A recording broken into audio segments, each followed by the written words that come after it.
I need people to read that shit back. Blog Talk Radio. you need to chill. That's what the problem is. You got to chill and let shit just happen. Come on, stop. I need to figure out what the fuck's going on in my life. But hey guys, it's your girl Sunny D. Welcome to this night show. Clint, Willie, I want to say hi. What's going on, good people? You already know what it is. What up, though? It's your boy Willie Styles. Thanks for joining in the show. I just want to say that all portions of my show are sponsored by Lotion. So yeah, just want to put that out there. Sponsored by Lotion. I'll explain later. Well, I'm gonna have mine is by Curb Life because I just got kicked to the curb. I didn't know that I don't know what the fuck's happening, but I just got kicked to the curb. So this show is about me. I'm playing. Like the shit that happened. I don't know what's happening in my life, but I got kicked to the curb today, maybe. I don't know. But it's April 4th, 2019. It's Autism Awareness Month. So if you know somebody or love somebody that's autistic, donate to Autism Speaks. They started their fundraisers for their walk that are coming up in the next couple months. So go to somebody that you know. I'm sure somebody you know on Facebook or Twitter or whatever that is trying to look for donations for autism awareness, and definitely check that out. Look on your Facebook pages for different events in your area. Participate and donate. Those programs fund so many inner city and local programs that help local families, you know, with ABA services, respite, summer camps, after-school programs and stuff like that. So all that money gets filtered to the local areas and help local agencies. So definitely look into that. And you can find other autism awareness programs that are in your area that you can actually donate to or help out, volunteer and stuff like that. So do that for the month of April, and if you can year round, that'd be great as well. But if April is our month, so you know, keep it pushing. If you're listening right now, you're on blogtalkradio.com/GFT Radio Show. If you want to call in to the topic, 657-383-1155. Willie, are you on Twitter? I am on Twitter. Okay, so if you guys want to chime in at GFT_radio. Oh, yeah, before I go on, cop some merchandise. Go to teespring.com/stores/GFT radio. I had my daughter wearing the all skin folk saying kinfolk to school, and I think she said somebody asked her about it, but, you know, she didn't really know, but she had it on, and they asked her about it, so that's good enough. I'm going to get y'all some merchandise, rep our podcast. All those proceeds goes to everything that's podcast related. You know, if you know about the wonderful world of podcasting, mostly everything costs. So, you know, support us as we keep giving you guys very, very good content, and we thank you all for listening thus far and liking our content and, you know, subscribing and all that good stuff. Did I miss anything? I know I said a lot. No, I think you right on point. I'm good. I'm energized. I'm like, that Curb Life give me the energy I need. I don't know. But tonight's show, that's all I'm going to say. Hashtag Curb Life. And until I figure out what's going on in life, I'm Curb Life all the way. But the podcast tonight, coincidentally, is breaking up and letting go. And I came up with this topic. I had pitched it to the guys because I felt like when we break up or let go relationships, whether it's a friendship, marriage, or actual relationship, like not an actual marriage relationship, but like a dating relationship, or, you know, that point where you're dating or in a relationship with somebody and you're potentially getting married, and then things just go left and you break up, and then you got to figure out, like some people don't know how to break up, so they just let shit linger on until shit fester, or you get people that break up in whatever type of relationship it is and don't know how to really let go. So I thought about this, and I didn't know that my demise to whatever relationship I was in had demise today. So I don't know.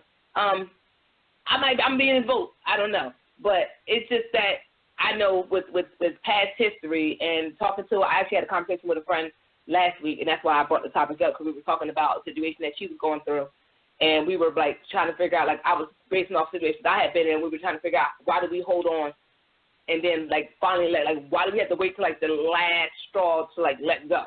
Why can't we just let go at the beginning of warning signs that shit ain't right?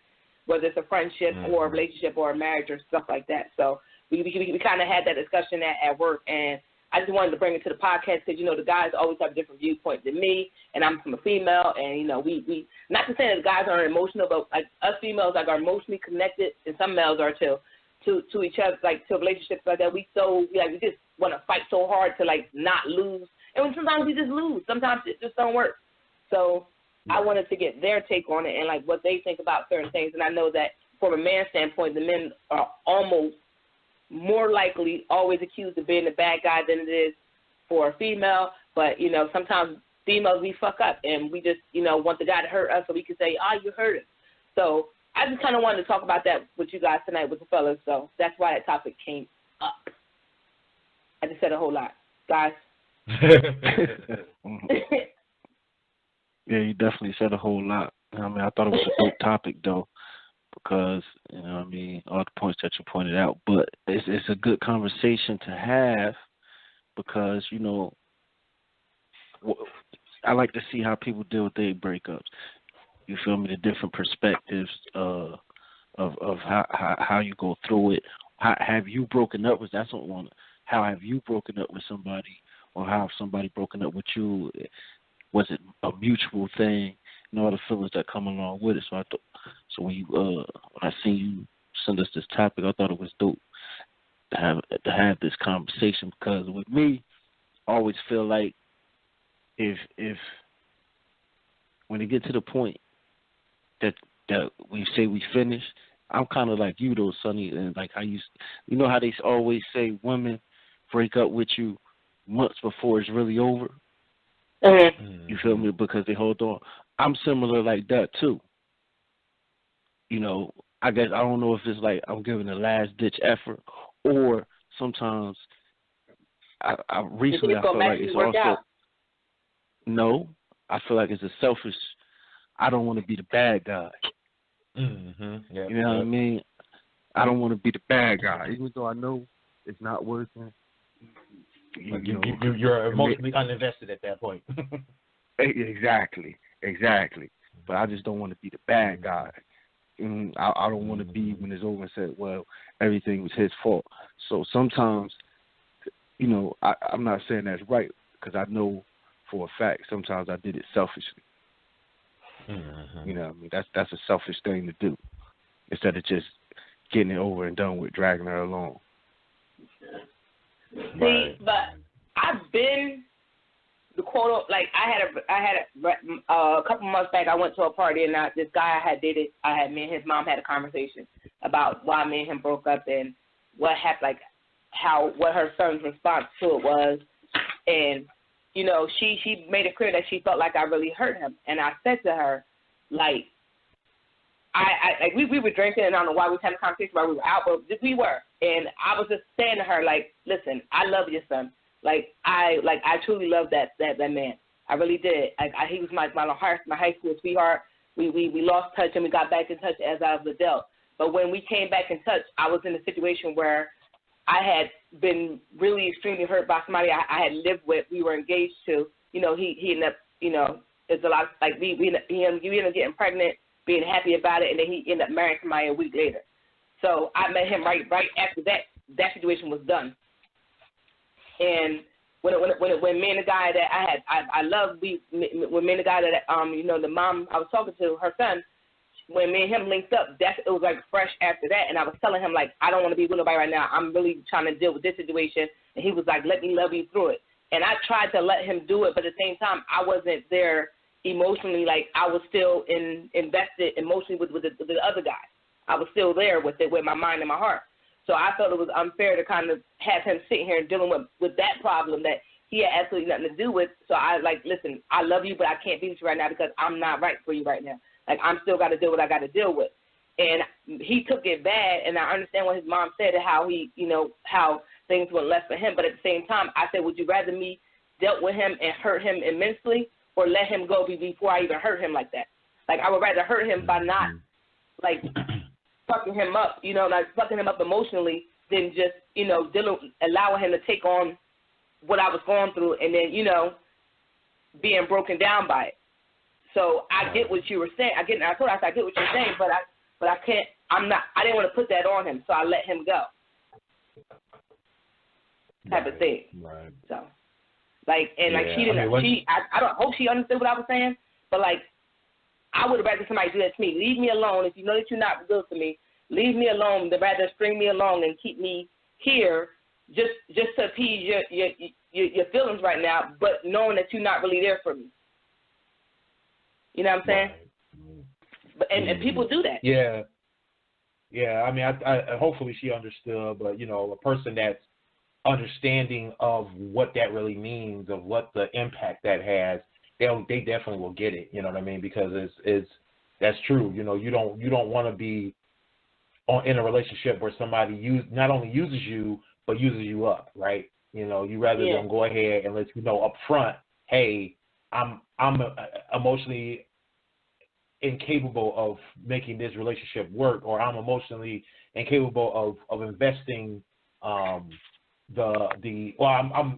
take that back. I'm incapable of investing the emotions needed for this relationship to work. You know, being able to say that up front, that's huge. You know, a lot of people say that they want people to be that honest with them. It's hard for them to accept that honesty, but they should know and they should realize, you know, I mean, it sounds like he must not have realized that. He must not have understood that for him to convey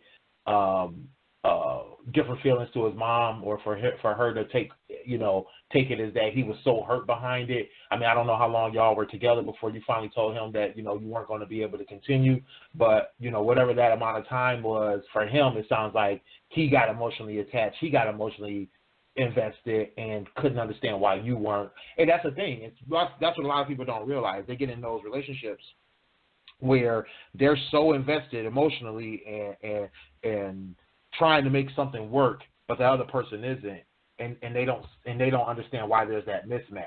And when they still don't understand at the end of that relationship, when they still don't understand that mismatch, it does leave them still kind of drained. It still kind of leaves them, you know, confused and hurt because they don't understand why you didn't feel the same thing that they were feeling, you know. And that's why this relationship topic, I thought was good too, because, you know, I think part of the letting go is understanding the mismatch, is understanding the why you weren't a good fit with the person that you're either leaving or that's leaving you, you know, because I think that a lot of people, and that's why people search for the bad guy, and that's why people, you know, wait for that camel or that last straw that broke the camel's back, because they don't fully get the mismatch. They don't understand the mismatch. And, you know, I definitely want to delve into that in my own situation, in terms of how I've dealt with that over the years. But I think that's the big thing, is that a lot of people don't understand that emotional mismatch and that investment, you know, and you know, you kind of think of it in the same way you think of anything else, you know, is that everybody puts their own investment of time, patience, understanding, et cetera, into things, and we all not doing the same thing, you know. We all understand how valuable Apple, you know, stock is, but not everybody's investing the same amount of money in Apple stock. Not everybody is either buying the products or getting into the ecosystem the same way. But we all know it is one of the most valuable stocks. We all know it's one of the most valuable companies. We all understand that, right? You know, but I don't invest in Apple stocks, and there's a guy out there probably got thousands of shares in it. So we all we all get the same concept, but we don't all invest into the same thing, right? In the same way. So I think that's the thing, is that we all have to, we have to get to that point. We have to learn how to get past the confusion of it to get to our closure. Yeah. I'm sorry. It's all right. I was trying to do the Twitter thing. My bad. Oh no. Repeat that last part. But yeah. Yeah, no. I was just going into, you know, the investment of the relationship, the investment, the emotional investment, the time, the interest that people are putting into things. But you know, just to kind of twist back to the topic, to the summary, in terms of the bad guy, you know, I can't remember how you originally wrote that, Sonny, but when I was thinking about that bad guy part, and just listening to you and Clint talk about that, you know, a few minutes ago, you know, I think that's the biggest thing that becomes a trap in getting out of a relationship. Kind of like Clint was saying, you know, sometimes you stay in a relationship because you don't want to be the bad guy, and I think a lot of people do that. A lot of people literally will ride a relationship out, even though they're not emotionally involved or invested, rather, they're not, fully involved. They're not really trying to better the relationship or anything, and they're not waiting on the relationship to get better. They're just waiting for an out. You know what I mean? So exactly. I think that, that search for the bad guy, it's not only the person who's getting dumped that wants to search for the bad guy. It's the person that's trying to get out of the relationship that's searching for the bad guy in the flip. Right, in the flip side of being able to say, hey, I got enough information, or I got enough evidence, or I got enough reason to be out of this relationship in order to be out of this relationship. And not to flip it on women, but I think a lot of women do that when they search, for every,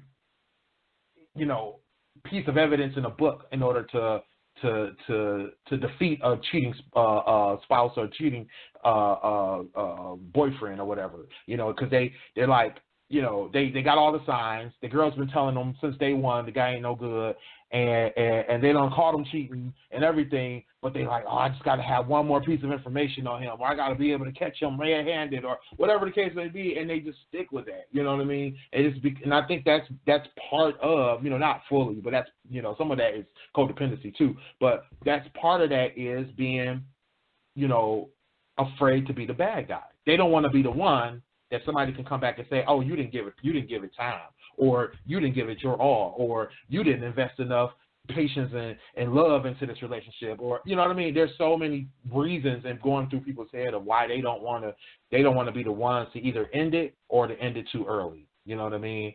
And I think a lot of it has to do with searching for the bad guy. See, and it's funny because it's funny you should say that, because I think I'm a perpetrator of this, because even my current, whatever you want to call it, that I'm in, situationship or whatever, my thing is, like, I've put myself out there. I need you to either be on board or not. Like, just be honest with me. Like, we gonna make this work or we not. And my thing is, all I need to check out of it emotionally is if you just say that you don't want me. Because I've made it clear that I want you. I made it clear what I want. And once you tell me that you don't want me, okay. So that's it. Like, once you say that, and I said that, and one of my friends was like, why are you like that? And I said, I'm like that because my thing is I want to be very, very clear. And that's just how I've been regardless of any relationship I've ever been in. Like, are we together or are we not? Because if we're not, and you don't want, like, you got one time to tell me that you don't want me. No matter, I'm going to feel some kind of way. It's going to hurt like hell. I'm probably going to cry about it and be upset and try to figure out why you don't want me. But when you say, not necessarily in those words, I don't want you, but something along those lines, okay. Like, that's what you're going to get. Okay. And I'm going to be done. I've checked out. As you should, though. As you should. Yeah, but a lot of people feel like I shouldn't do that. And they're like, why do you need that confirmation? Because I don't ever, like, if I'm putting myself out there, and anybody that knows me knows I'm not, like, I'm expressive, but I'm very conscious of stuff that I say to people. So if I'm upset with you and I'm trying to date you or whatever the case may be, and I'm trying to make something work with you, I'm going to fight for it. But if I feel like you're not fighting for me, I'm going to ask you flat out, and I've done it. Like, what do you want from me? Like, what's this? Huh? But, Sonny, here's my question. Here's my issue I have with that. It's not no you said. It's my question is, why would somebody tell you or even ask you it's why you act like that? Like, if somebody tells me that they don't want to be with me or that they don't want me, well, then that's it. No, but they're saying, yeah, but everybody they're saying, should feel that way. So, no, but they're coming from the standpoint of, but they're coming from the standpoint of, like, if we go through stuff and I'm like, I'm done. But, like, I just need, like, we just need to have this last conversation so I can figure out, like completely be clear. They're like, why do you need that clarification? Because I want to, and I'm like, I need that clarification because I want to know that I really gave it my best effort to try to make this work. And despite my best efforts, you made it very clear that that's not what you want, and that's what I need to move the fuck on. And I don't think that people, and I'm like, that's all I need. Like, we could fight, we could be upset, I hate you, I hate you, I hate you, I hate you. Okay, so let's be hate each other for right now. Let's be mad, but let's calm down and have a real conversation. What's the status of what's about to go on? Because we're not going to be together, we're not going to be together. If you don't want me, tell me that, and I'll leave you the fuck alone. That's just me. Because if you don't tell that to me, in my mind, there's a hope that we're going to make it work. Okay. If that makes sense. Yeah. No, I mean, yeah, that's how you deal with it. I can't.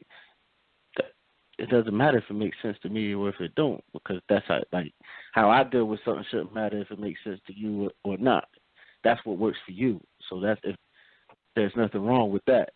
I'm just saying, when somebody tell me they done with me, or put it like this: once I get in my mind I'm done with somebody, it's over.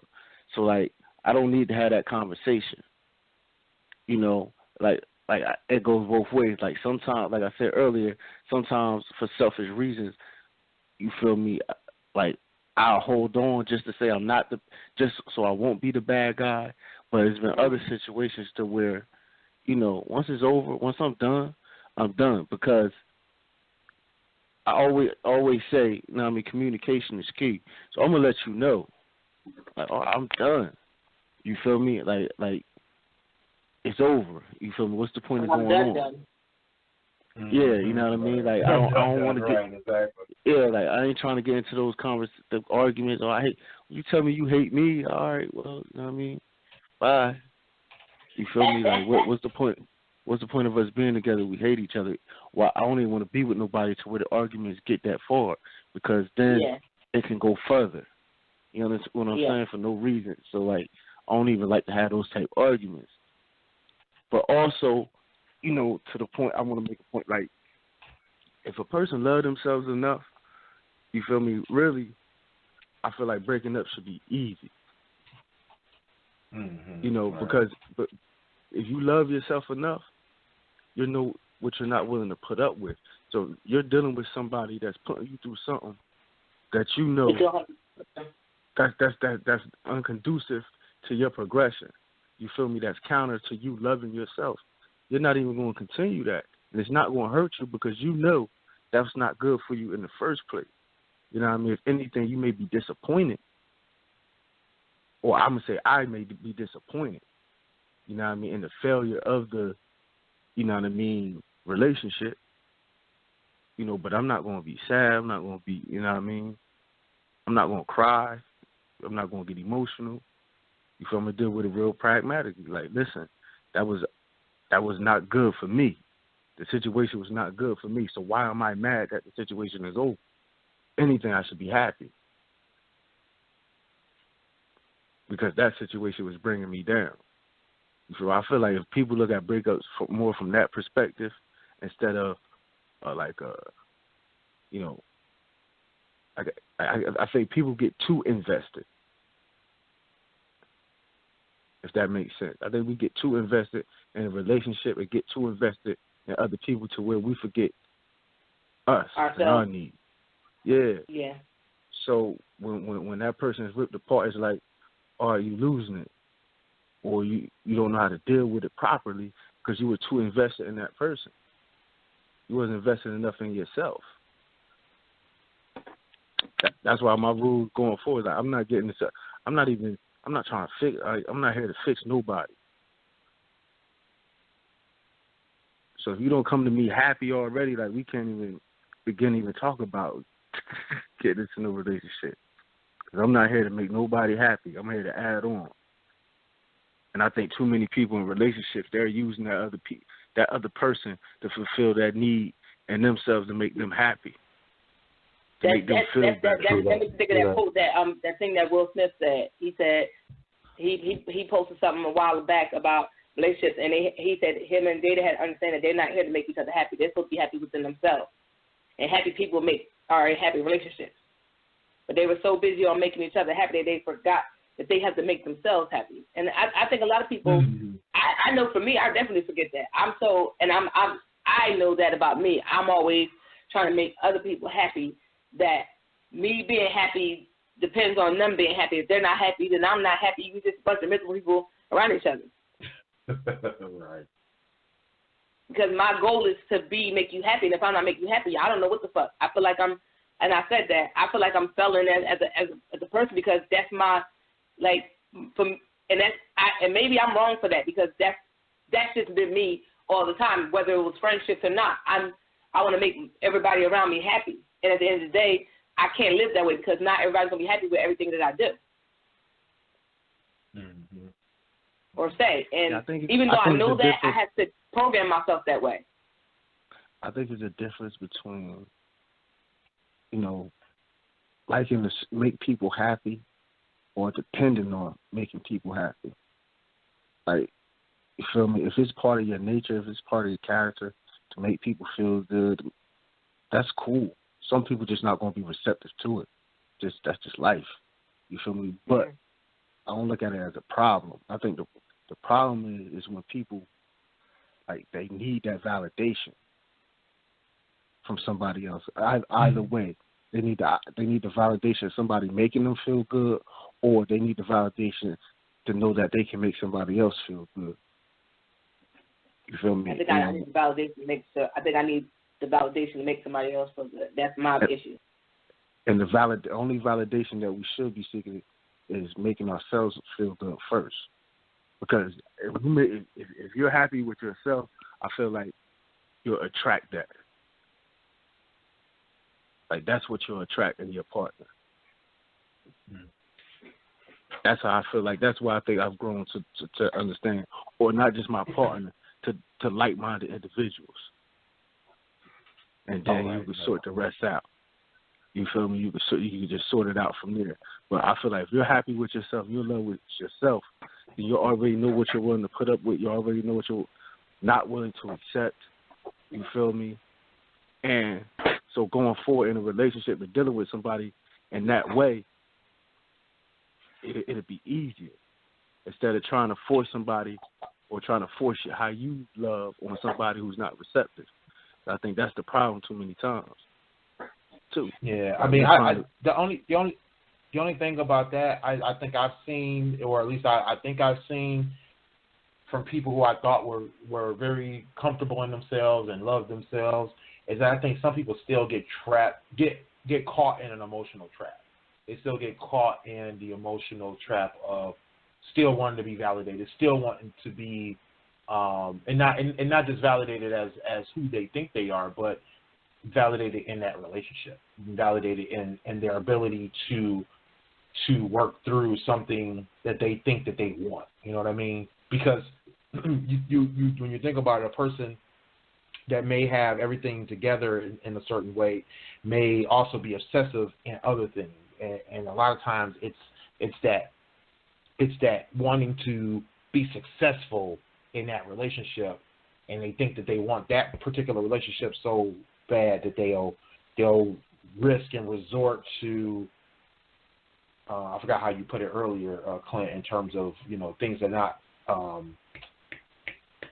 not like part of your normal way of doing things. You know what I mean? Like the things that you wouldn't accept normally. You know what I mean? Like like if you think about it, they wouldn't accept these same things that they're accepting from this person that they think they love and that they think they want to be in this relationship. They wouldn't accept those same issues from somebody else. They wouldn't stand for it. They wouldn't allow it to happen. They wouldn't even be a part of it, right? But then the right person, quote unquote, the right person gets in front of them, and they'll let everything slide. And I think that's part of it. You know what I mean? Buddy of mine was the type that I know that he's definitely confident in himself. I know he's almost to the point of vanity in terms of how confident he is in himself. But it's more of the confidence level, right? But then also I know that he's the type that he'll be in a relationship and will just like shut a woman down, because if she's not doing things the way he wants them done, he has no interest anymore. He knows that it's like, you know what, this isn't the way I want things to run. I'm done with it. And he'll walk away in a heartbeat, no problem. But I've seen him in a couple of relationships where it was just like, I don't know what it was about the woman. I don't know what it was about the situation. I don't know what it was about what was going on in his life at the time. But he would let that one woman, that one situation just drag on, knowing it's not good for him, knowing it's not working out, knowing how badly, or not how badly, but how much he wouldn't have accepted this situation with anybody else. And he'll just roll with it. And it was weird because, like you said, you know, you would think a person like that would already have shut something like this down or would have already not accepted these situations. And, you know, but he was caught up in that. Yeah, and you know, he's already caught up in that relationship to the point of, I got to make this work. I got to do what I can to make this woman happy and to be in this relationship no matter what. And, you know, I think people fall into that. They fall into that trap, you know, be it if it's emotion, if it's pride, or if it's just a situation that's speaking to your wants and needs, you know what I mean? Because I know one of the relationships, I believe he just really at that point in his life wanted that, you know what I mean? He wanted the situation that woman was presenting for him, you know, the family situation, the love situation, the you know, whatever else they had going on. It was like everything kind of in his mind lined up. So he wanted to make that work, you know what I mean? And other relationships, he either didn't want it to work or he didn't care. You know what I'm saying? So I think that's part of it, is that you get to a point where you're like, I want this one thing to work out. You know I've been in a relationship like that where I felt like, you know what, this got to work because I've been working too hard at this, or I've been pushing too hard for this, or I've been, you know, I done lined up all these dominoes and they right in the right order. I'm about to knock this down. You know, so it's like you feel like it's gotta work out. You know what I mean? No matter how confident we are in ourselves, sometimes we just fall in that trap. I think I'm in that trap. No, because like when you were talking, I'm like and I hear it from people that are around me. They're like, yo, you don't even, like, you a straight asshole. What is you doing? And I'm like, yeah, but I really, but at the end of the day, I think this, like, because for me, I don't put, like, I'm a person that doesn't put, I got walls up for days. I don't let my guard down for anybody. And when I finally do, and it's like, I want this, like, I feel like that. I do. I want it to work, but at the same time, like, I'm like, yo, this is crazy. Because this is like, and like, when you saying that stuff, I know for me, I don't deal with I don't tolerate a lot of shit. I'm very cutthroat. And that people like, you mean you cut people off, and it's not like I do it because I know, like, I've been learning what I want and what I don't want, and sometimes I'm just not here for what's happening right now, and like even currently, like I'm at this point where I'm single and I don't want a certain type of situation. I want what I want, and until I get that, I'm not going to settle. But at the same time, I feel like I'm just so trying to see where this situation is going before I completely, like, decide to move on. I need to know that I really tried to make this work. Mm-hmm. And maybe that's not right, but I feel like I want to really, because that's been a big thing with me. Everybody's like, you don't give shit a try. You don't try anything. You just let go, and you don't really put effort into it. I feel like this time I'm putting effort into it, and for whatever reason, it's just like, I don't know. But like, when you were saying that, I'm like, wow, this is talking about my soul. Yeah, I mean, and I think that's why a lot of people get into that whole, you know, they let that one last little thing. It's not even a big thing. It's usually a little thing that really just kind of like ends it for them. They like, finally, it's like, man, you know what? It probably wakes them up. That's what I look at it as. That straw that breaks the camel's back is always the thing that just kind of wakes them up, and they just say, you know what? Enough is enough, you know. Because I know I've been in that situation so many times where I'm like, you know what, I'm not going to keep waiting for it to be mutual. I'm not going to keep waiting for it to be the right time or the right moment, because it's just it. You know what I mean? And you know, I think it's one of those things. Like I was in this relationship with this girl where, you know, I mean, it wasn't a bad relationship. It's just it wasn't working. You know what I mean? It wasn't really something that I should have accepted and I should have allowed. We were in a situation where we were living together, and you know, I was with her, I forgot if it was 2 years already or if it was almost 2 years. I think it was like 18 months. We was together like 18 months. You know, we had been friends already, so everything was like it was good on the relationship level, you know, emotionally and everything. But it was just like I felt like on an ongoing trying to build on something, it was like we weren't going to be building nothing. You know, that wasn't going anywhere. And I felt like, you know, there was no part of her that she wanted to do anything more than what she was doing in terms of, like, I was, you know, I was on this success path where I was like, you know what, I want to keep building on my professional and career, aspirations. I had a business at the time, actually a couple of businesses at the time, and, you know, I'm trying to move those along. And I just felt like everything that I was doing wasn't matching up with what she was doing. Like, she just was like stagnant. Like, I just want to be here and I'm not going anywhere. And it wasn't even, the level she was at wasn't even that great. Like, it's like, bro, like, I need you to keep moving. We need to move together. If we're going to build something and we're going to do something. And there's, you know, as a partnership, you know, a life partnership. So I felt like, you know, that was just something that I shouldn't even have allowed to continue to fester, you know what I mean? But for I would say almost 6 months, I just kept doing it, kept status quo, just kept moving along day by day, just letting it pass, you know. And finally, for me, it was a ultimatum that she gave me, but it was somebody had suggested to her to give me an ultimatum on proposing to her. And, you know, it's like, obviously I wasn't going to propose to her. And obviously I wasn't, you know, even though I had already explained to her, like, I need you to do something different. I need you to, you know, move a different way, do things a different way, you know, and she wasn't budging on that. It's like, obviously this is not working out. So even giving me that ultimatum, it wasn't, you know, it wasn't like I had to do it or didn't have to do it. I just was like, you know what, that's enough for me. You making demands on me of things you can't even fulfill on your own. I was like, I'm done. You know what I mean? And that was what did it for me. It was like, that was my wake-up call. It was my wake-up call that even though she thought she wanted something out of me, I knew that it was things I wanted out of her that she couldn't give me. And that was my wake-up call to realize that she still was unwilling to do what I needed her to do, and that I needed to be the one to move things forward and apart so that way I could fulfill the life I wanted. You know, and I think a lot of people, that's what they need, is that wake up call. They need that one last thing to just kind of make them realize that enough is enough. Mm-hmm. So. But I wanted to talk about also,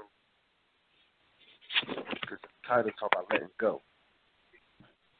You gotta know when to let go of friendships, things as well. It's like you were saying earlier, trying to hold on. Sometimes the best thing to do is let go, because then you'll see if they reach back or they're trying to reach for you. But sometimes when you let go of people, it reveals everything, because they never really cared. If they just allow you to walk away, yeah. You feel me? If they just allow you to walk away, never try to reach back, never try. You know, if they don't match that effort, then that's your answer.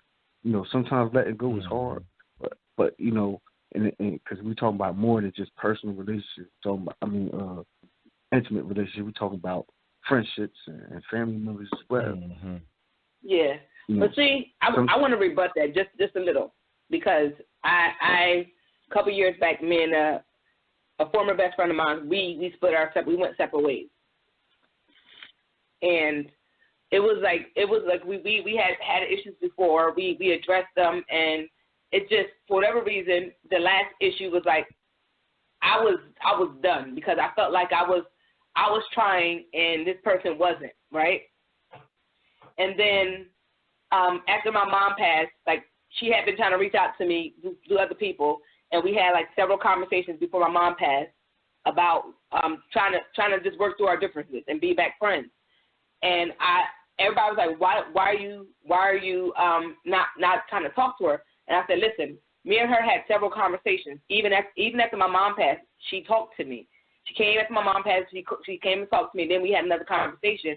And I'm a big person of we fell out over some nonsense. Where she was trying to say some nonsense, and she was going on Facebook and putting stuff on Facebook, but not really coming to me. And I was like, listen, I'm not on Facebook. We on Facebook, but you got my number. You know where I live at. Let's have a face-to-face conversation. And it never got to that. It always was like text messages or inbox after a status went up, and I caught wind of it and stuff like that, whatever. So like I was done because I felt like as many times as we had if I kept asking for a face-to-face conversation, and then she would go on like this texting spree about a conversation. I'm like, no, we need to talk face-to-face. And every time I asked that, it was always a text conversation. It was like paragraphs, top of paragraphs, nonsense. And it was always, you did this, you did this, you did this.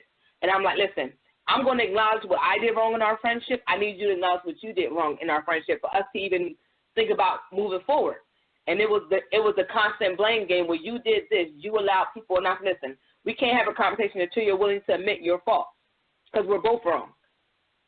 If I'm coming to you trying to fix it genuinely, I'm going to say to you, this is where I fucked up.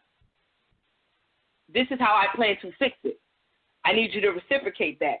And even after I had my sisters, because she went to my sisters was like, why do you keep not trying to entertain her? You know, this is like my son is like 6 now. This is 4 years of us trying to fix it, and it never happened. So I was like done. I'm trying to figure out how is that rebutting me saying letting go? Because I feel like because it's rebutting you because you're saying that if you let people go and they reach out to you. She reached out to me, but by the time she really tried to, well, not even tried to because she kept trying to. I was trying to reciprocate it, but at the last time, I was like, no, I don't want to do it. I don't have no conversation. It's the same conversation. I don't want to keep having the same conversation. That's not what I'm saying. What I'm saying is if a person, you know, if you're in a relationship, friendship, or whatever, and it's contentious, and you don't know whether or not it's where to go, continue. Do they want to continue? You don't know how it's going. Sometimes it's best just to let go, fall back. Now, if the issue was too deep, sometimes you got to just cut people off, period. That's different from falling back. Now, if you fall back and now they reach out and you can't still come together, then there's your answer right there. Yeah. That's just another part. That's just furthering the situation now because now you don't fell back. They don't reach back to you. You don't reach back to them, and y'all still can't come to the common ground. Well, then that's just letting you know that relationship or that situation can't be fixed in that particular situation. But also, she has to look at it on her side. You feel me? Because it just don't apply to you. When I'm saying it just don't apply to you, it applies to her. It applies to her too. Because if she, on her end, if she's continuing to reach out and she sees it's not working, she got to realize that she just got to let go too. You feel me? Y'all not letting go if y'all still reaching out and still talking to each other. There's no letting go. Well, I'm not reaching out at all. Yeah, see. Well, then that's it. That's not rebutted. If you're not reaching out at all, then that's your answer. She shouldn't be. And if she realizes that and she's not reaching out and she realizes you're not reaching out, then y'all got your answer for each other. That's the way it is. Okay. You know what I mean? It ain't really. Sometimes that's just how the cookie crumbles. Yeah. You feel me? Sometimes there's no repair. Sometimes you shouldn't even try to repair certain situations. You feel me? You got to let certain situations die. Don't breathe life back into them. Especially if it was already a detriment to you. You know what I mean? It's like too many times we try to revive things that we should just let die. You feel me? Ain't nothing meant to last forever. Something, nothing is really meant to last forever. That's just not how life works. I mean, the thing to me though about ending a friendship, or trying to get away from a family member you don't want to deal with anymore, is just how hard that can be in terms of how do you put up, or how do you define that barrier, or how do you define that ending point? You know what I mean? That last, either that last straw or just that last moment that you want to deal with them. Because I think it's easy in a intimate relationship because you just used to say, hey, you know what? I just don't want to deal with this person. We broke up. All right, we're done. But with like a friendship or with like especially with a family member, you know, that you don't want to deal with anymore, I think that becomes even a bigger challenge because there's nothing, quote unquote, intimately holding you guys together, but just there's that relationship, right? That they may want to keep trying to come into your life or keep reaching back to you or whatever the case may be, or whatever, however they've been trying to interact with you. And then you have others who may not realize that relationship isn't there anymore and may try to put y'all in the same situation together. You know, I think that becomes a challenge. You know what I mean? You know, I know I've been in friendships where me and the person are you know, mutually friends with other people, right? And you end up in the same situations or you end up in the same locations together because either nobody's not thinking about that y'all ain't friends no more, or that y'all, you know, especially when it's like not clearly defined. You know, it's easy to define the end of an intimate relationship. It's hard to tell somebody, oh, I'm not friends with them anymore, or I don't fuck with them anymore, that kind of thing. And especially when it's family, you know, because family gonna tell you regardless. I don't care what you think, y'all still family. You know, that kind of stuff. You hear that all the time. You know what I'm saying? So I think that you know, it's like, how do you deal with that? You know, how do you navigate that? I think that's a good question. Is how do you navigate that?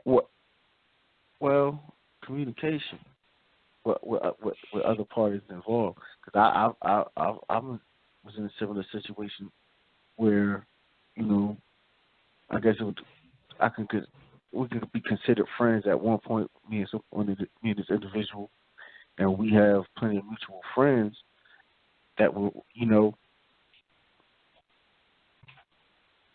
I feel like if y'all know an event y'all put together, y'all know I don't rock with. Dude, don't even invite me. Mm-hmm. You understand? If you know he gonna be there, like, don't even invite me. Whether it's family member or you know what I mean, like, I'm not gonna be there. You feel me? The only time you feel me, it may be acceptable for me to be around an individual is, like, sad to say, like a funeral or something like that, to where it ain't about us. Or like a wedding or something like that. You know, it ain't gotta be just a funeral. It could be a wedding or you know what I mean, something special for a particular elder in the family or a particular family, a baby shower. So I could attend them event. You feel me? Because it ain't about us. We don't really have to interact. I'm not there for you, for that individual. You understand? You know what I mean? Just because I don't rock with somebody like that or want a relationship don't mean we can't coexist in the same area. You feel me? I don't want that person to die. You feel me? It ain't hatred. It just I don't. You know what I mean? I don't fuck with you. You feel me? Ain't no friendship. You feel me? Ain't no ha kiki. You know what I mean? I'm like ha kiki in your motherfucking face. You feel me? Like, I mean, like nah. But we could coexist in this situation. You feel me? Like, we don't gotta cause a scene. So, like, I ain't worried about that. But you don't know. I'm not going to your house. You're not coming to my house. You feel me? Yeah. Like, we ain't gonna chill at the park. There was no regular cookouts or nothing like that. Like, nah, I don't want to be. You feel me? Like, nah. We're not signed up for that shit. Yeah, right. You feel me? Exactly. Like, if it ain't no special occasion or something that's like outside of us, like important for a particular individual that we care for, then nah. And then even if it depending on that situation, you know, and like, don't invite me. Don't invite me. Right. You feel me? Right. Don't invite me. Yeah, I mean, because you already know the situation. Because then I feel like if you already know the situation between me and that individual, and you put me in an uncomfortable position, now you're being selfish. You feel me? Because you're not considering my feelings. You're telling me to fuck how I feel for the benefit of you. Hey, some family members will tell you fuck how you feel. You still family. Yeah. You gotta get and then I'm gonna have the issue. then I'm gonna have an issue with you. See, you know what I mean? And then you gonna be in that same boat with that individual. Right. Exactly. You know what I mean? So like, don't do that. Don't do that. If you already know, if I know a situation where two of my homeboys don't rock with each other,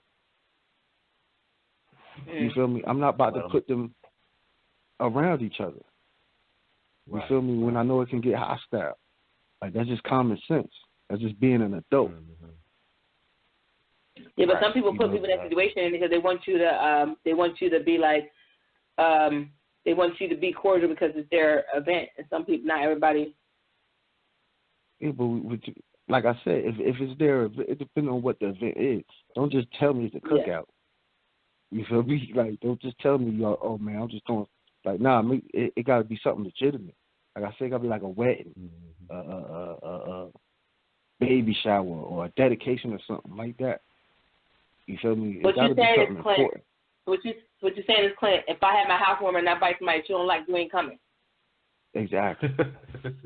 not the time they. Not the time they gonna be there. Huh? Not the time they gonna be there. Not the time where they would be there. Why would I do that? Why would you even invite me there if you know I don't like? Well, you know I'm. Because what if I don't know what time they coming, and they just come the same time you show up? You gonna make a beeline, exit stage left? It depends on what the beef would be, especially if you know if it's something I'm gonna say. Like Clinton Live would, like if that person even say something slightly remotely, that Clint might feel is off the cuff or directed in his general direction, he gonna light into her or him or whatever. So why would you even do that? To ruin your housewarming. That's your housewarming. I could come to you. You can invite me over anytime. I can bring you a You feel me? Like right. You know what I mean? Like it's not that. You know, I know we've been taught in housewarming. Everybody come over. That's how it's supposed to be. You know, that's good for TV. But I actually, you know what I mean? I could come do that you feel me? I could be more personal with it. You feel me? Like we ain't gotta do the whole big show and tell. You feel me? Because that's all that is. That's all housewarming is. Big show and tell. Thank you for some gifts. Help me out. I mean, I could do that anytime. You feel me? That's how some people housewarming is. My housewarming, I'm getting lit. Yeah, that's how mine was too. I got tore up in here. You feel me? No furniture, no nothing. It was just open space. Right? Just fold up chairs and tables. I know that's right. Word up. Hey, I've had 3 housewarmings with different sets of friends. You do what you got to do. You know, make it happen, make it work. Make it work. But it like I said, you got to navigate it. You feel me? Especially if, you know, depending how long, you know, there's a lot of things that go into it. Depending how long the friendship is, how many, you know, how many mutual friends, how close are, you know what I mean? Like, was it really a tight-knit group? You feel me? It's like, there's a lot of different factors. Man, that's, that's the thing that was sad for me was I had a group of friends who, you know, we hung out together, did things together, and, you know, after, you know, a couple of us were dating, me and one of the females was dating, and then another couple, they were just not couple, but another couple people, they were really, really good friends, and they fell out. It just kind of really broke up the whole group, you know what I mean? I mean, the rest of us that are mutually still cool, we still get together here and there, you know, in different groups, but, you know, as a whole, it really just kind of destroyed the group, which is kind of messed up, you know, because, you know, we all just kind of had this big friendship going, this big, this common camaraderie and everything, and it was great, you know. We, like I said, we did things together, we threw parties together, we did business together, you know. It was just like everything was just like great, you know, until, you know, other situations kind of just deteriorated that as a whole, you know, and it's always sad to see that, you know what I mean. But like you said, it becomes communication because, you know, I mean, for the relationship that I had ended with the female, it was clear, you know, and everybody, you know, it made things awkward a little bit for certain things, but, you know, for the most part, it was like it became clear that, you know, certain things couldn't be done the same way, you know, it wasn't like, oh, we all gonna have this big, you know, trip, you know, go, you know, traveling together, or we're gonna go do blah blah blah together, you know, that kind of thing. But you know, and we finally got past that. We actually did end up doing a trip together about you know, like 6 or 9 months later, you know, just because we were like, you know, we still big, you know, big enough and adults enough to be friends, you know, and do a mutual trip with other people.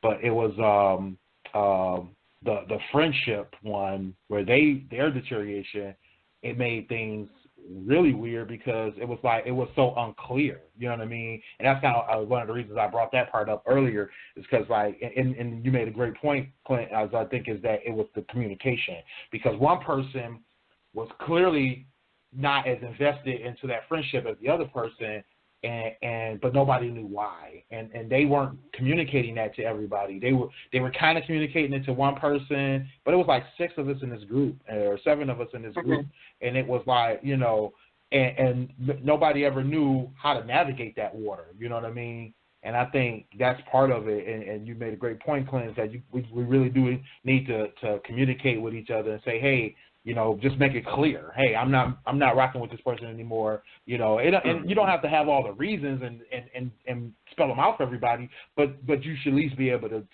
clearly state your case and your situation so that people don't feel either awkward or do awkward things. You know, like we were trying to set up a birthday party for somebody, and it was like we invited both of them, and it was like, nah, both of them ain't showing up, and everybody's like, what's going on? You know what I mean?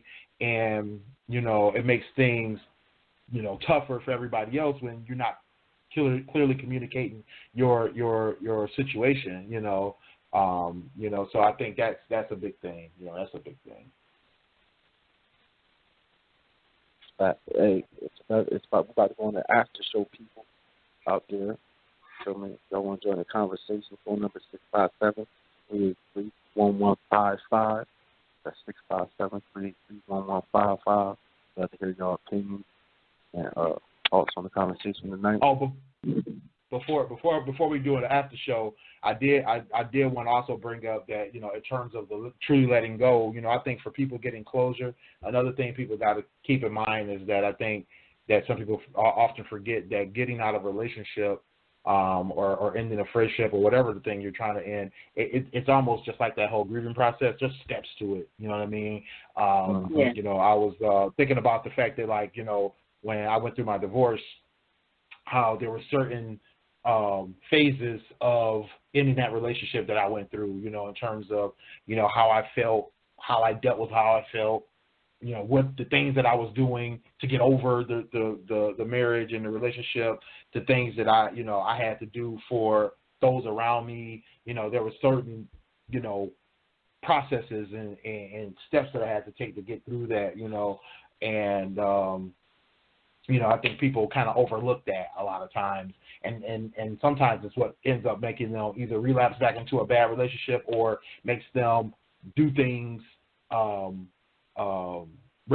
do reckless things, you know, that aren't in their good personal or emotional health, you know, out there, you know, when they just say F it, and, you know, and go off and do stuff just because they get out of a relationship that really hurts them.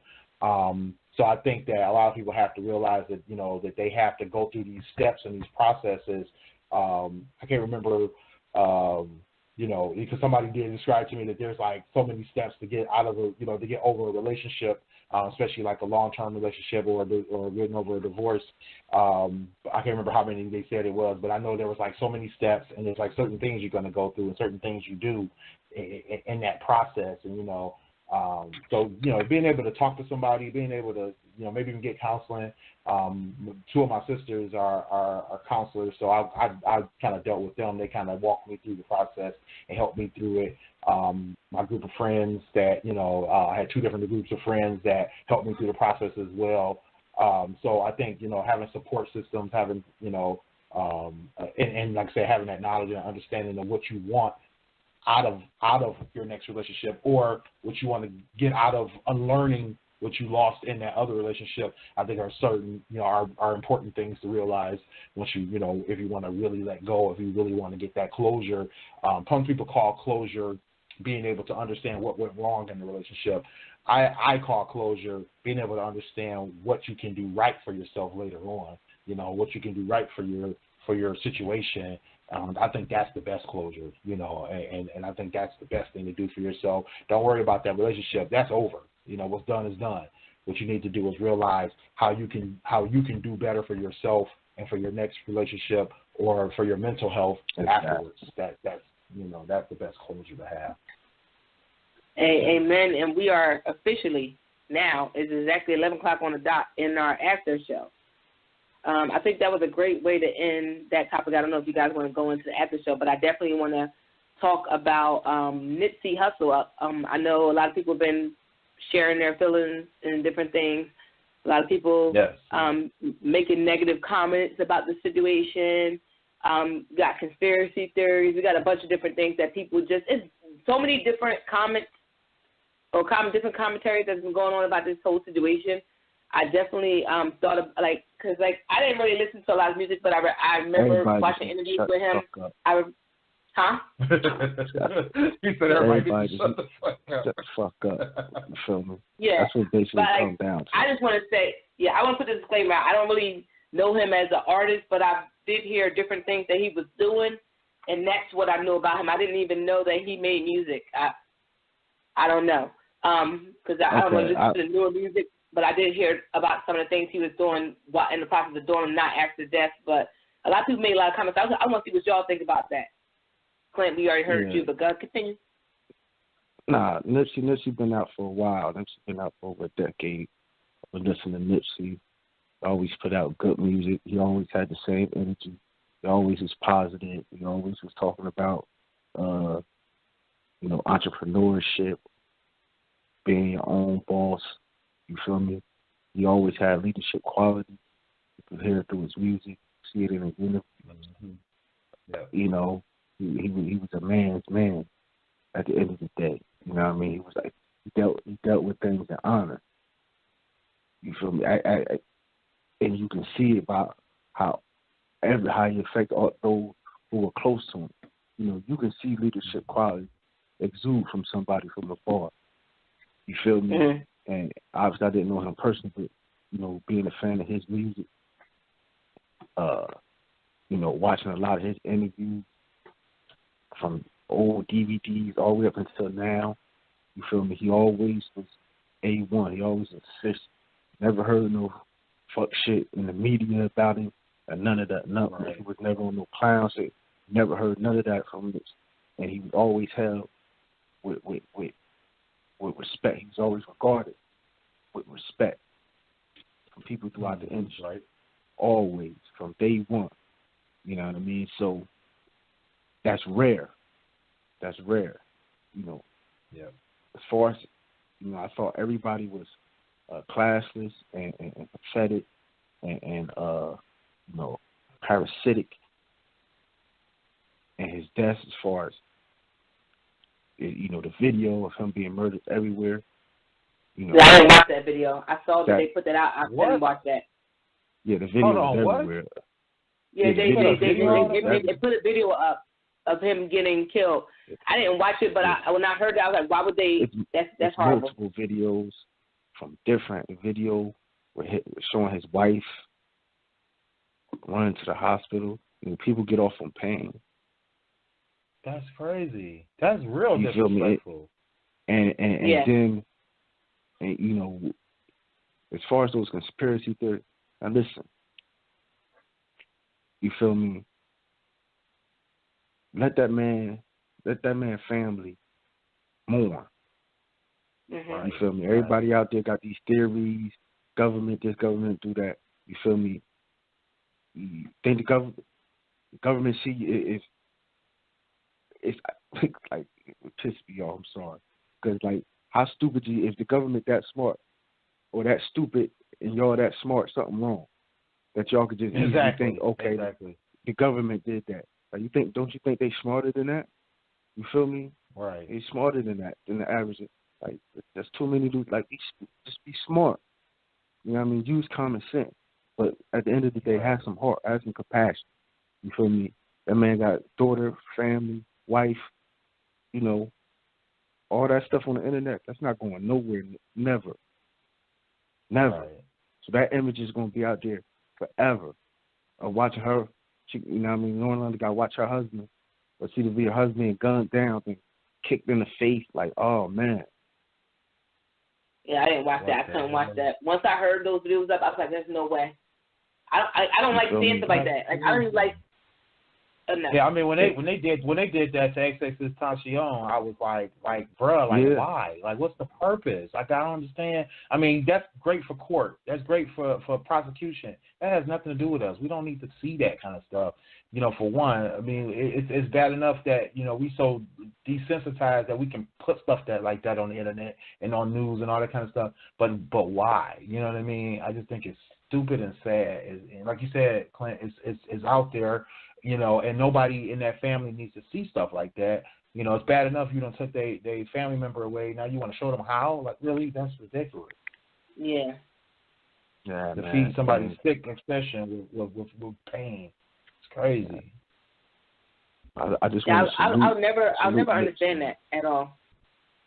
Yeah, I mean, like you said, in terms of the negative comments or the conspiracy theories, like you said, Clint, I think people just need to chill because it's disrespectful, you know, disrespectful of the situation and the what they call it, the respect for his family, the disrespect for his family rather, as well as, you know, trying to take away from just the fact that this is a man that, you know, was trying to do something for his community, trying to do something for his family, and, you know, people are trying to, you know, get some shine or some kind of, you know,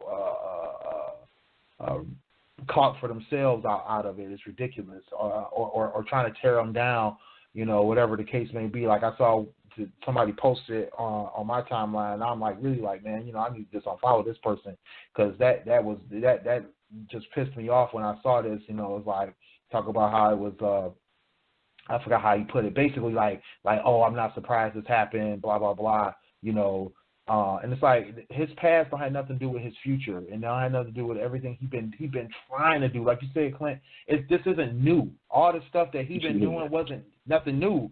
Like Nipsey Hussle, I mean, I can't remember if it was out the gate or if it was within a year or two, but that man has been preaching and pushing positivity since I've been listening to him, like almost 8, 9, 10 years ago. I think the first thing I heard was a mixtape, and it was a single I think that one of the West Coast rappers had. He was featured on it, and that's when I first heard about him. Mm-hmm. And, you know, when I first heard him, I just, you know, I thought he was a dope rapper. And then somebody was like, oh, you know, Nipsey Hussle this, Nipsey Hussle that, you know, on a positive tip, what he was doing. I'm like, wow, like, that's crazy. Like, my man ain't even like a superstar or nothing. He already doing what? Like, that's crazy. And then, you know, knowing, like you said, the road that he's been on, and not just about his music, but about his community and about the things that he's trying to do, you know, for the people.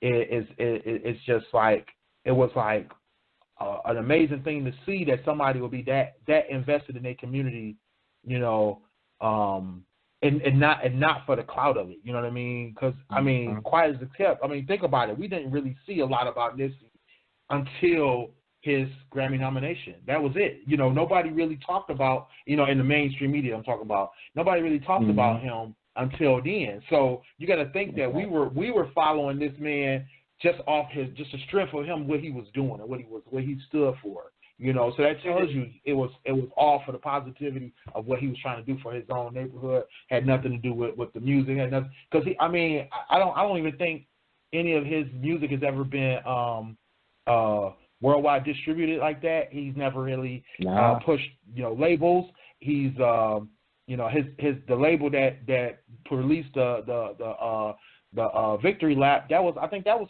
technically his first studio album. So if not the first, his second. So so you got to think. Yeah, so you got to think he's been out, you know, because I was explaining this to my fiance because she's really not into hip hop, so she really didn't even know who he was. But I was explaining, I was like, look, this he ain't a brand new artist or nothing. He got that nomination off his debut album, but this man been out for a decade. Like he been doing this for a long time. And not only that, he's been doing stuff for his community, doing, you know, trying to change that gang mentality, trying to change that that gang culture, you know, and not doing it in a condescending way. You know, I think he embraced it, but then showed why it wasn't right and why it was something that they needed to change, why they needed to give them the community out of that. You know, so you know he was doing it, I think, in the right way. You know, so.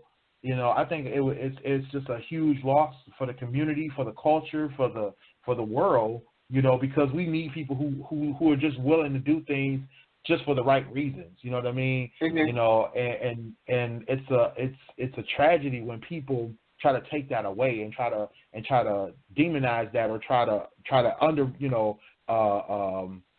undermine it. You know, try to reduce the value of that. You know, that's just it's hurtful. You know. And it goes to tearing down the reasons other people will do it later.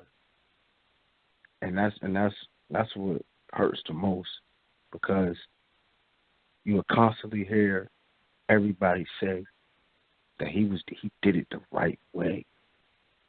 Yeah. Like he was doing it the right way. You feel me? He was doing it the right, like from the hood. Gang member from the hood, you feel me, got her out, came back to the hood, provided jobs, put businesses back in the same hood. Mm-hmm. They said the day that he passed, one of his friends had came home the day before, and he went to the shop to give his friend clothes. Mm-hmm. That's what happened. A step back, back up into the community. And the guy who it was got shot in the back or something. Yeah. Oh wow. But that's why he was that. That's the story they're saying, and that's why security wasn't with him, because it was all impromptu. Like it wasn't a schedule. Right. You know what I mean? It just happened. Right. He felt comfortable. You know, that's the sad part. It's like, man. Yeah, that's like, just the sad part, because it's just one of those things that, like you said, it just wasn't a thought that there was. You know, he was just like, hey, I'm just gonna help my friend out. I'll make this run.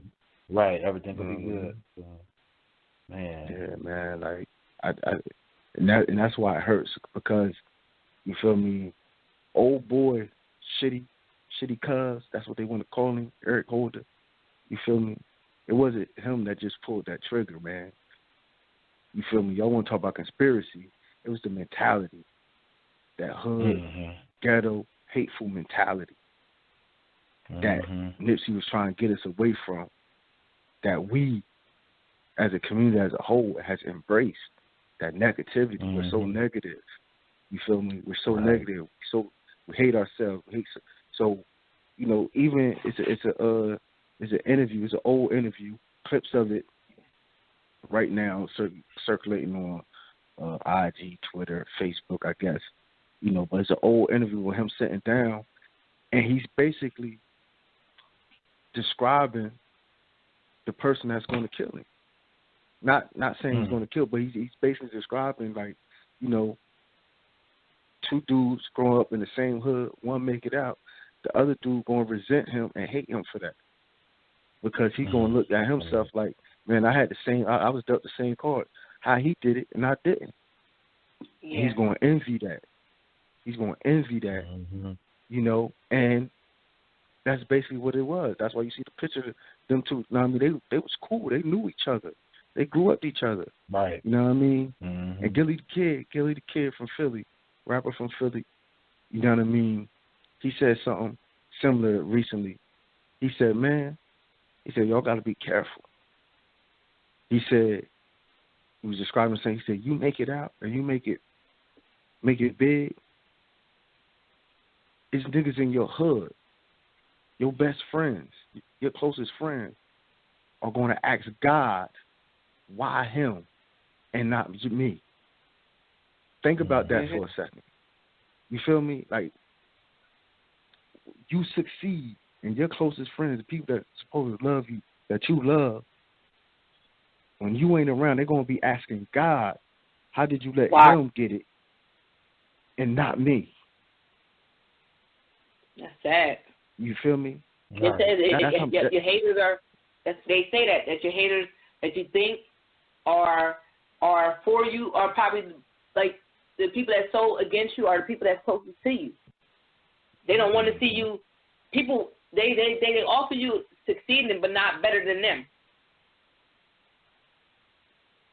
Okay, talking about the haters. Imagine what your friends can do. Right, you know exactly. What I mean? Yeah. You know what I mean? Like, imagine what your friends can do to you. So, like, and that's what makes it sad, because that's how the story always ends. That's how the story always ends. You feel me? Every hood across America, every ghetto, in the city. I remember growing up, one of the first murders that I remember from my neighborhood as a little kid growing up, you know what I mean, involved 3 friends. Take it back to Bible time, Cain and Abel. Yeah, you know what I mean? So like and we grew that up on story that. repeats itself. Yeah. Yeah, the story repeats itself. You feel me? And so my thing is, we got to change our mindset. You feel me? We got to change our mindset before anything. If we don't change our mindset, that crabs in the barrel mentality. Yeah, the cycle going to keep repeating itself. We got to take accountability for ourselves individually and collectively. Mm-hmm. You feel me? Well, this cycle just going to keep repeating itself, man. That shit pathetic, man. That shit hurt me. You feel me? That shit hurt me. When I ride, you know what I mean? That shit hurt it, bro. That shit hurt it. Because, like, you feel me? That make real niggas be like, real men, excuse me. That make real men be like, you know what I mean? Why should I continue to help those who want to kill me? Yeah. Exactly. Yeah. That's what I meant. You know, I said that it makes it reduces the value that people will see in doing that in the future. You know, they'll be like, you know what, I can't help these people. You know, I can't do this if they gon' you know, I'm gonna be giving them a hand up while they stabbing me in the back. Like, that's crazy. But see, we see that in so many different political assassinations. You see that with Malcolm X. He was getting bigger or more recognized than other people that was his counterparts, and the jealousy is there. You see that within the Black Panther Party. Yeah, the government had some hand in that, but it was the people within the thing that was feeling some type of way. Huh? I said, yeah, they was beefing within each other. Yeah, they was beefing, and they felt like you think you bigger than you think you like. What is it? And you think you the H and I C, so we gonna take you down. Like, that's what. And it's sad because within our community, it's that crabs in the barrel. Like, and I bring it back to that. It's that crabs in the barrel mentality. It's like, oh my God, you're doing better than me, so you think you big shit, so let me take you down. And it's like, no, I'm trying to build us up, like, as a community, not just me, us. And that stuck mentality that people just get caught up in, and they feel like they left out, and that because they're the only way they can see up is if you help them. And if you're not, like, getting them to where they want to be with, like, or giving them what they think they deserve, or whatever the case may be, or you're getting bigger than them, it's a problem. It's like, no, I want you to be around me if you want me to genuinely be happy. Like, if I'm moving up and we are friends and we're trying to progress, I want us all to progress. I don't want to feel like, oh, well, you getting better than me, so let me pull you back down this way, or let me take you out because you think you better. Like, we have to, within ourselves, have to be with that. Like, it goes like relationships about us being whole within ourselves, or us feeling secure within ourselves. If you're secure, can't nobody make you feel inferior. Right. Yeah, that's basically what. And there's no reason to take anybody down because you're confident in yourself. A lot of people lack a lot of self-confidence. This is why we get that mentality of, oh my God, you're doing better than me, so let me take you down. Because you think your shit don't stink. And that's where you're 100% correct at. Because now if the people want to make the argument that, you know, we know what they did to us and this is why we're acting this way. You know what I mean? We know what the dominant society has did to us. You know what I mean? Stripped us of our dignity, all of that. So this is why that self-hate is so deep-rooted in us. My thing is, you feel me? All right, you know what I mean? I have to admit, a lot of people don't know that. I say we know that. A lot of people don't know that. You feel me? A lot of black people don't even, feel me? They're ignorant to that fact. But once we get more people to understand that fact, then we can fix ourselves. But that should be well known. That's why I think education is key. Because if you educate ourselves, we'll know what has been done to us and why we act the way we do, and then we can correct it. You feel me? But like we so ignorant to the point that like it's almost to the point.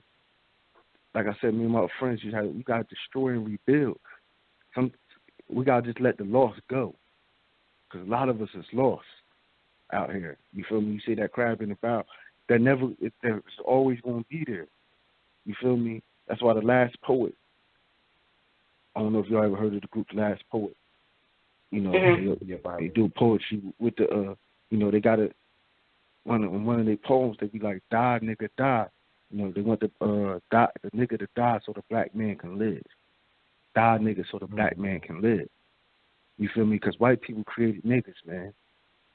You feel me? Like, the nigga and the black man is two different. It's two different people. You feel me? Right. Niggas are white people's creation. You feel me? It's a lot of niggas out here. Yeah. It's a lot of niggas out here. And we got to get rid of them, man. You feel me? Or just disassociate ourselves. Because it's the niggas, and that nigga mentality is what got Nipsey killed. You feel me? Yeah. It's niggas and that nigga mentality that got them conspiracy theorists and all this, you feel me, being disrespectful. Mm-hmm. You feel me? That's nigga shit. That ain't men shit, women shit, black men. I mean, that's nigga shit, man. You feel me? I all this shit, that whole shit irks me, man. Whole situation irks me. Then you got the gay people. Oh my goodness, man, listen. The NBC, did y'all see the NBC we got 8 minutes, Clint. We got 8 minutes. Under who? Did y'all see? What happened? The NBC article, they're using Nipsey's death, and they talking about toxic masculinity and homophobia. It played the part of him getting, like, listen, you motherfuckers out there with that agenda. Like, y'all got to stop, man. Y'all got to stop. You feel me? Because Nipsey came out before, you know, and he spoke out against the, you know, the gay agenda. You feel me? Mm-hmm. And he was like, you know, they don't want to see a masculine black man. And he spoke out again. He spoke out. He spoke up. Mm-hmm. You feel me? Spoke up and they got on it. Mm-hmm. You feel me? But like I wanted, like, we need that voice too. You feel me? He was right. You feel me? Y'all can't sound like, why y'all want us to be these docile? You feel me? We don't gotta accept y'all. We don't have to agree with the way y'all live or that lifestyle. Right. You feel me? It ain't hate. It ain't nothing about no homophobia. We represent us. You feel me? Mm-hmm. This ain't toxic. You feel me? And they trying to blame that. I tweeted it earlier. And I had something. My thing is, are you trying to say that a man deserves to die because he doesn't want to support homosexuality? That's crazy. That's crazy.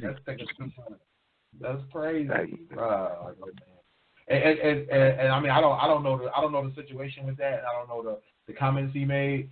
But you know, if it's like you said, in terms of just not supporting that agenda to feminize and effeminate, exactly. You know, men, then yeah, nobody has to agree with that. You know, nobody has to agree with that. That you know, people have their own way of living. People have their own way of doing things. And if you want to do your thing, do your thing. That's fine. You know, some of us aren't going to care and just going to let you do you, and some of us are going to speak out against it. But the thing is that speaking out against it it's not a reason to get killed. It's not a reason to die. That's for sure. Yeah. You know, we got to learn how to we got to be able to agree to disagree, and we got to be able to have opposing opinions without somebody attacking us. You know, that's the other thing. You know, we can't all agree on everything. This is why there'll never be world peace, because there's going to be somebody who's going to disagree with you, and then there's going to be somebody else who's going to want to attack them about it. And that's why there's never be world peace. I'm sorry. It's just, that's human nature, unfortunately. But the thing is that we got to understand is that we don't have to agree on every damn issue and situation. You know, there's a way about it, or a way we should go about it. There's a way we should do it respectfully in terms of disagreeing. You know, as much as I don't like it, you know, I kind of understand the situation in the government, like in the Senate and the House, when they have to be respectful while they're you know, trying to figure out how to tear each other's agendas down. But they have to be respectful, and it's true. Mm-hmm. You have to be respectful. But past that, I don't have to agree with you. I can be respectful and disagree with you all day long. You know, and I should be able to have that right. I shouldn't have to agree with everything you say. You know, I mean, shoot, I consider myself Christian. I don't agree with all the Christian agenda out there. I definitely don't. You know, so I'm definitely not about to sit here and roll over and let you just do whatever you want without saying something about it. I'm sorry, I can't. You know, yeah, I'm some things I'm going to let go, but other things I'm going to speak out. You know, so I feel like I should have that right, and you shouldn't be trying to tear me down behind it. And I definitely don't deserve to die over it. Exactly. 100%. What he said. You feel me? Like that's what it comes down to, man. Rest in peace, Nick, man. Rest in peace, Nick. Yeah, rest in peace, Nick, man. It's very rare. He was what Pop was saying. He was the evolution of Pop. Like he really was. He's what Pop was talking about when Tupac said, "I may not be the one to change." You know what I mean? But I want to be the one to spark the brain that make that change. Yeah. You feel me? Yeah. Pac died at 25. Nipsey was 33. Nipsey was a much more mature man. If Nipsey would have died 8 years ago, you know, we still would be saying he's a stand-up dude, but he wouldn't have accomplished as much as he accomplished. You feel me? With it from 25 to 33. He accomplished a lot that Pop didn't have. So he was the evolution. Yeah. He was the, you know what I mean? Yes. He was exactly everything. You go back and listen to Pop music. That's exactly everything Pop was talking about. Was what he wanted. Everybody talking about. Pop didn't just talk about thug life. Pop was talking about we need to come together. You feel me? Stop killing each other. You know what I mean? And promote black businesses, promote entrepreneurship. And build up our families. Exactly. Same thing, man. And that's what Nip represented. So hopefully, you know, it's like what they say, when one dies, 10 more pop up in his spot. So hopefully, with this situation and this tragedy, 10 more individuals will pop up with the same vigor and the same passion and accomplish the same things and even greater, evolve on what Nipsey did. You feel me? We'll be better for it. Yeah. You feel me? Yeah. And we'll be better for it. Yeah. I think we're gonna wrap the show on that one. That's definitely a dope way I figure to wrap this show.